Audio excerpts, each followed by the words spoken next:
The Frog Prince.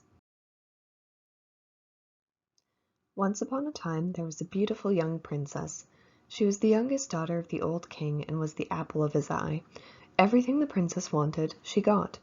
Beautiful golden dresses, crowns, even gold plates and cups. But her most prized possession was her golden ball. In the warm summer afternoons, she loved playing with her golden ball in the castle courtyard. But one day it was too hot to play in the courtyard, so the princess played with the ball near the edge of the woods. Tall, dark, and imposing, those ancient trees provided much-needed shade from the heat of the sun. She tossed the golden ball high up into the air, but when it came down it slipped out of her hands. It rolled into the woods, so the princess chased after it. She followed the ball for a few steps before watching it disappear down an old well. "Oh no, whatever shall I do? My ball is gone." The princess began to weep for her golden ball. The old well was so deep she could not even see the bottom. There was no hope of getting it out. "Princess, why are you crying?" a male voice asked. The princess dried her tears and looked around for the man. She could see no one except a small green frog sitting on the edge of the old well. "Did you speak?" she asked the frog. "Yes," he said. "Why are you crying, princess?" "I lost my golden ball down that well. I would give anything to have it back." "Really?" said the frog. "I can retrieve the ball for you, for a price. Please, I'll give you anything, just get my ball back." With that he dove into the well. He stayed down for a very long time, and the princess began to worry about him.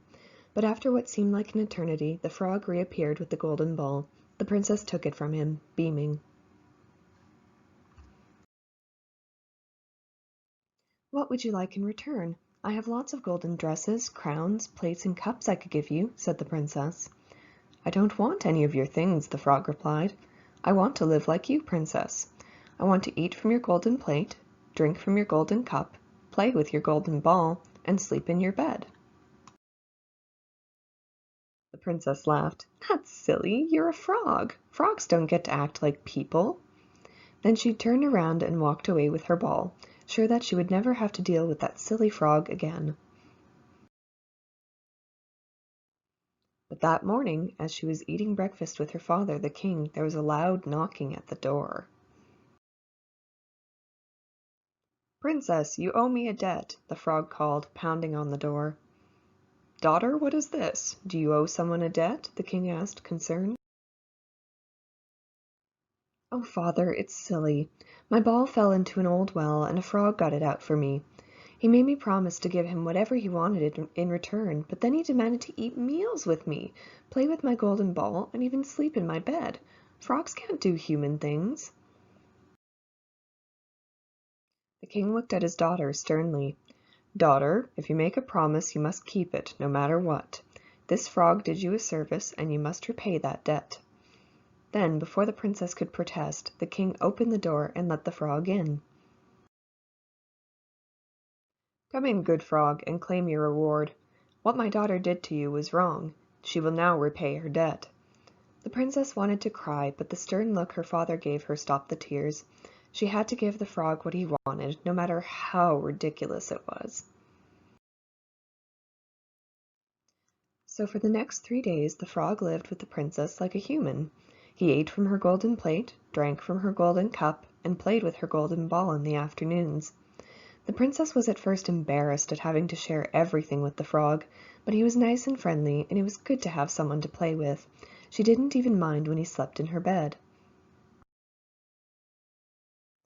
On the morning of the 4th day the princess woke up with the dawn to find a handsome young man laying in her bed. She got up, shocked, and screamed for help. What had this intruder done to her little friend, the frog? The young man woke up, startled. "Princess, what are you doing?" he asked, confused. "Help!" she yelled for the guards. "There's a strange man in my bed, and he stole my frog." The young man laughed. "Princess, I am the frog. I was a rude and arrogant prince once. When I was rude to an old beggar woman, she turned me into a frog as punishment. The only way to lift the curse was to have a princess treat me as a human, let me eat from a plate, drink from a cup, play in the afternoon, and sleep in a bed. And you broke the curse, Princess." The princess looked at the young man. He looked nothing like the frog she knew, but in her heart she sensed he was the same person. When the guards came to her room, she calmly told them the story. Then she and the prince went to her father to tell him. The king sent word to the prince's parents, who were thrilled to have their son back again. The prince returned to his kingdom, but he and the princess wrote many letters to each other and spent time together in the summers. After many years, they fell in love and eventually married. And they lived happily ever after.